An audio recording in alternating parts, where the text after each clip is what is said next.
Hello મિત્રો, welcome back to hunt UPSC જીપીએસસીમાં.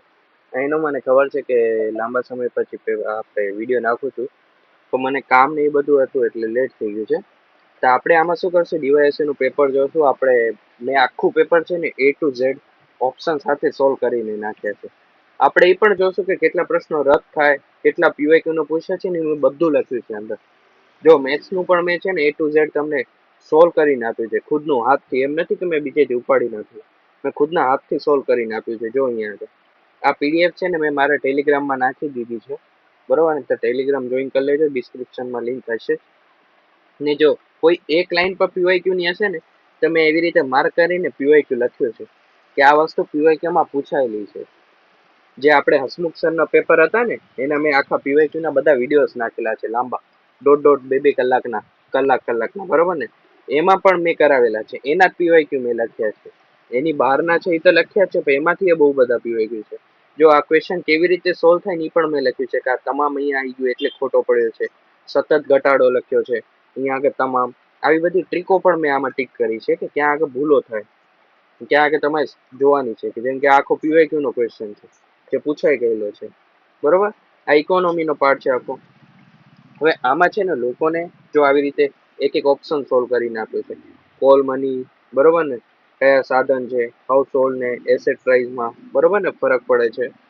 હવે આમાં પોલિટી ને ઇકોનોમી, આ બે સબ્જેક્ટ છે ને ફૂલ કોન્સેપ્ટ બેઝ હતા. પોલિટીમાં આ લોકોએ શું છે, કેસ વધારે પૂછ્યા હતા. જે જનરલી આપણે મેન્સ માટે કરતા હોય છે ને કેસ, ઈ પૂછ્યા છે, બરોબર ને? ઇકોનોમીમાં કોન્સેપ્ટ ઉપર વધારે એ લોકોએ ભાર આપ્યો હતો.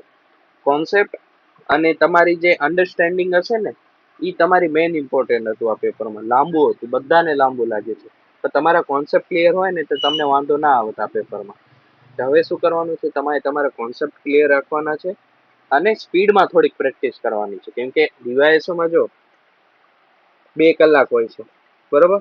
હવે એસટીઆઈમાં પર તમને એવો જ ટાઈમ મળશે, 2 કલાક જ મળશે. તો હવે તમારે સ્પીડ ઉપર કામ કરવાનું છે કે ગમે એવો અઘરો ક્વેશ્ચન આવે ને, તમારે સ્પીડમાં સોલ્વ કરવાનું ને તમારી પ્રાયોરિટી સેટ રાખવાની. તમે જેવો આ ક્વેશ્ચન તમે સોલ્વ કર્યો ને, તમને ડાયરેક્ટ ટીક જ કરવાનો કે હા મને આ આન્સર ખબર છે, ત્યાં તમે ટીક જ કરી નાખો. પાછળ માટે ના મૂકો કે હું પાછળથી ટીક કરીશ. એમાં તમારા બહુ બધા ક્વેશ્ચન રહી જશે અને ખોટા પણ પડવાની સંભાવના વધી જશે. એ વસ્તુ ખાસ યાદ રાખજો. જો અહીંયા મેં લખ્યું છે યુપીએસસી નો પીવાયક્યુ લખ્યું છે, બરોબર ને? આ પીડીએફ તમને મળી હશે ટેલિગ્રામમાં. ને આ જે મેં માર્ક કરેલા છે ને બ્લુ માર્ક થી, એ બધા કાં તો કેન્સલ થશે, કેમ કે આના મલ્ટિપલ આન્સર હતા ને અમુકના આન્સર જ નથી, ખોટું જ આપ્યું. તો સમજો ને કે 3 થી 4 તો કેન્સલ થવાના જ છે આરામથી. ને પીવાયક્યુ તો ઢગલો હતા. મેં અહીંયા આગળ જો આખામાં લખ્યું જ છે, જ્યાં જ્યાં પીવાય હતું ને, બરોબર ને, ત્યાં આગળ લખ્યું જ છે. આખું મેથ્સનું સોલ્યુશન છે, તમે જોઈ લેજો આખી પીડીએફ, બરોબર ને? આખી જો તમને સમજાવવું હોય તો મને કહેજો કોમેન્ટમાં, તો હું આનું એક્સપ્લેન સાથે વિડીયો હું નાખી દઈશ અલગથી, બરોબર? અત્યારે જ મેં તમને કહેવા માટે વિડીયો નાખ્યો હતો.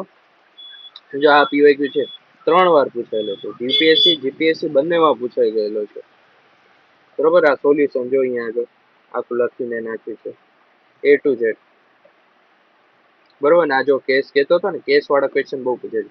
ને હવે આ લોકોએ છે ને યુપીએસસી ની એક પેટર્ન પણ નાખી છે, કઈ વિધાનો વાળી, કે પેલું વિધાન સાચું છે કે તેની કારણ આપો, બરોબર ને? નિવેદન છે તેનું કારણ આપો, શું છે, બંને સાચા છે કે શું છે, રીઝનિંગ બેઝ છે ભલે જીએસ ના, પણ રીઝનિંગ ના ફોર્મમાં આપ્યા છે, બરોબર ને? આવી રીતે આપણે હવે થોડુંક શીખવું પડશે. આ પેપરમાં જોડકા પણ સારા એવા લેવલના પૂછાય હતા, વધારે જોડકા પૂછાયા હતા, કંઈક 6 થી 7 જોડકા હતા આરામથી પેપરમાં, તો એ પણ સારા હતા. ઓવરઓલ પેપર કેવું હતું? ઓવરઓલ પેપર લોંગ હતું, બરોબર ને? કોન્સેપ્ટ ઉપર હતું, પૂરેપૂરું કોન્સેપ્ટ ઉપર હતું.